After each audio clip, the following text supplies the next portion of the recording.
others.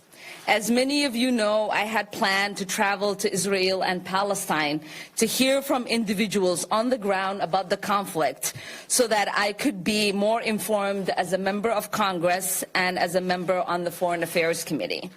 Contrary to many media reports and the statements of the Israeli Prime Minister, I plan to meet directly with members of the Knesset and Israeli security, along with Palestinian civil society groups, former IDF soldiers, Israel, Palestine, and international organizations and United Nations officials.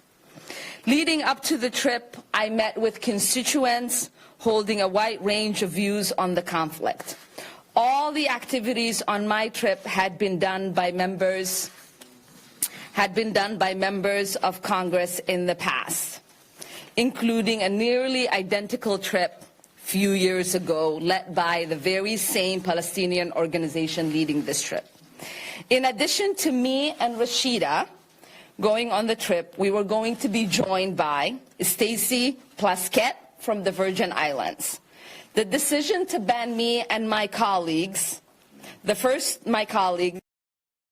two Muslim American women elected to Congress, is nothing less than an attempt by an ally of the United States to suppress our ability to do our jobs as elected officials. But this is not just about me. Netanyahu's decision to deny us entry might be unprecedented for members of Congress, but it is the policy of his government when it comes to Palestinians. This is the policy of his government when it comes to anyone who holds views that threaten the occupation, a policy that has been edged on and supported by Trump's administration. That's because the only way to preserve unjust policy is to suppress people's freedom of expression, freedom of association, and freedom of movement. My colleague and I are not the only ones who are being denied the right to see for ourselves the reality on the ground on the West Bank. The Netanyahu government, for example, is currently trying to deport Omar, a human rights worker with Human Rights Watch, because he has reported on human rights conditions in the West Bank and Gaza. Last year, the Netanyahu government refused entry to American citizen Catherine Frank and my friend Vince Warren, who had arrived on a human rights mission. All of these actions do nothing to bring us closer to peace. In fact, they do the opposite.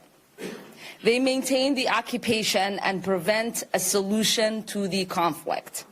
Fortunately, we in the United States have a constructive role to play. We give Israel more than $3 million aid every year. This is predicated on their being an important ally in the region and the only democracy in the Middle East.